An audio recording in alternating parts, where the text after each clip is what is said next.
Good morning. Welcome to the garden on this gorgeous fall morning. Aren't the colors spectacular? I just think they're stunning out there. Because of the nature of this service today and the sensitivity to it, I'm well aware of the Colts play tonight. So why don't we just say go Colts and get it over with? So on the count of three, 1, 2, 3, go. Got it. All right. We've covered that when we're done. Okay. It seems as though I've done a number of funerals and memorial services all the time, but certainly in this last year. And I know some of them involved some of your family members and loved ones. And every time I do something like that, it occurs to me just how much death is part of the normal life cycle. We don't like to think about it that way, but it's as much a part of life as being born is.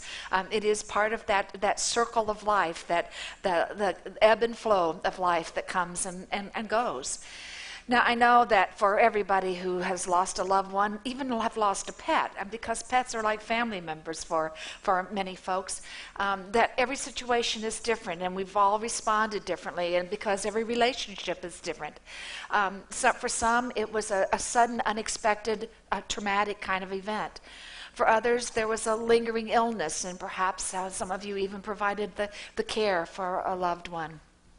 For some, it was just that an aging body finally wore out and would no longer support that spirit. And then for others, maybe it was the ravages of Alzheimer's that stole the mind first and then later on the body.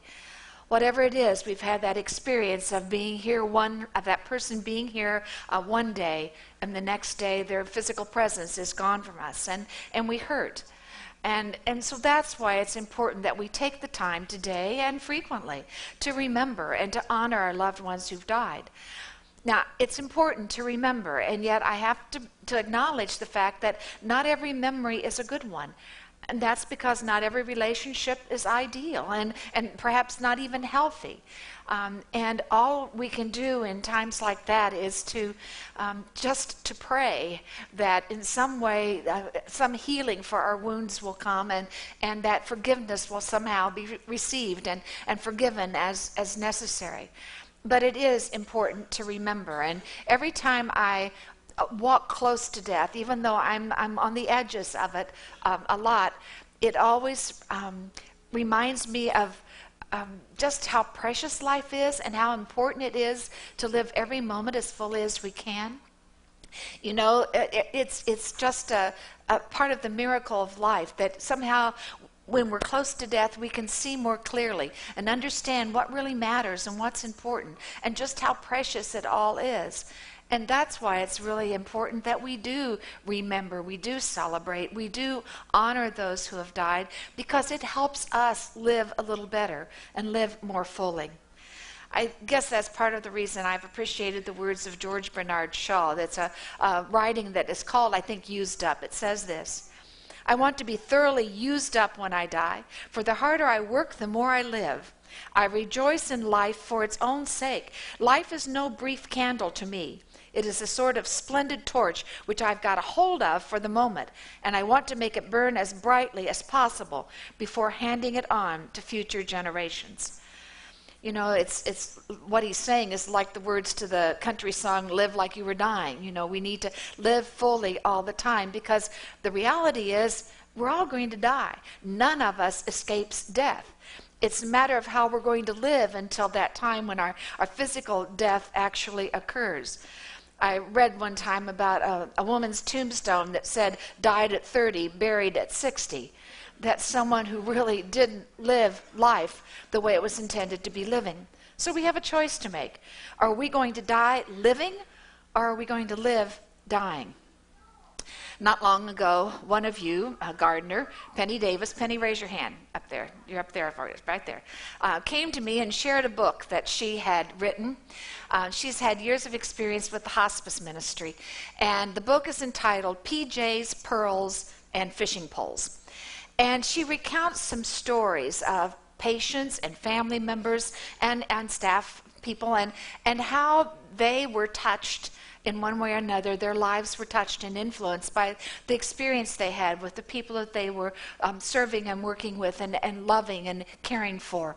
And it's a powerful book to read, and it's just like fresh off the press, I think. So look for it. I might appreciate what she has to say. But from that, she garners some gems of wisdom that she shared. But I have to tell you about some of the stories that really captured my attention. There was one about a firefighter, and he was dying, and every day at the end of a shift, his buddies from the firehouse would come over, bring pizza and beer. They put a piece of pizza and a can of beer right by his bed, which of course he never touched. But then they'd tell the stories of the runs they had made that day, and they'd ask his help. What might they have done differently, or how could they have responded differently? And they were wonderful friends because they treated him and involved him and helped keep him living as long as he possibly could, to be involved in life and focused in life. There were other stories too, for instance, of people who were making legacies to pass on. In some, there were albums or how-to things that they'd known how to do that they'd never taught others, or maybe it was a set of recipes that they'd never actually shared that they wanted to see passed on. So they were creating a legacy. And there's the legacy that comes from doing things like that, but there's the legacy we receive by someone's living as well as by their dying. Well, that's why it's important to remember and honor every life, because every life has something in it to regard highly.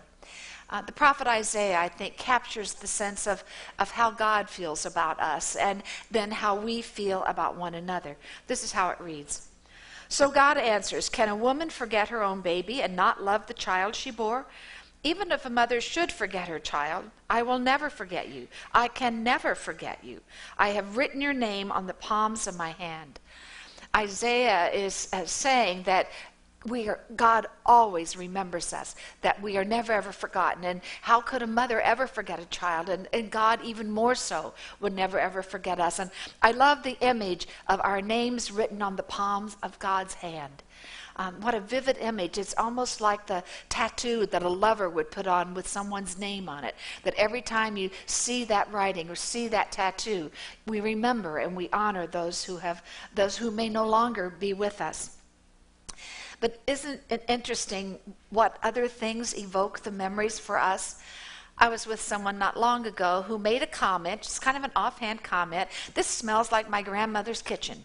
I was immediately transported back to my Grandma Fancher's house. Now, when I was little, they lived right across the street from us, and I could see myself climbing the steps into the kitchen of their house, and there she was. I saw her face, and she was confined to a wheelchair. She had severe arthritis and had gnarled hands and wasn't able to walk at all, and yet she was a woman with an undaunted spirit. She had a lot of courage and determination in how she was going to live her life. And even though she died when I was quite young, she had an amazing influence on me, and without knowing the words, she was someone who influenced me and whom I admired tremendously.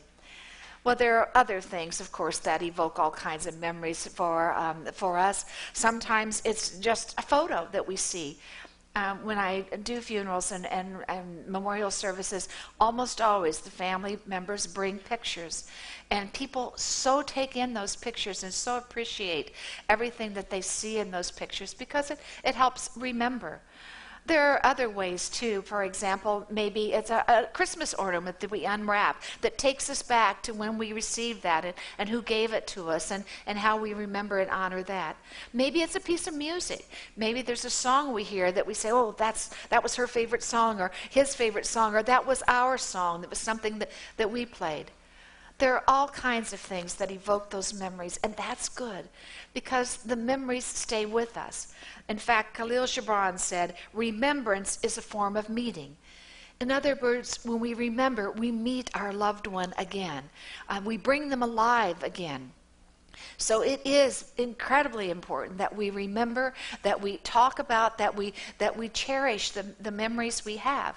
Not in a way that binds us or holds us back, but in a way that enriches our lives, in a way just as their presence would have enriched our lives. And it is important to talk about those who have gone before us, because in talking about them, we bring them to life again.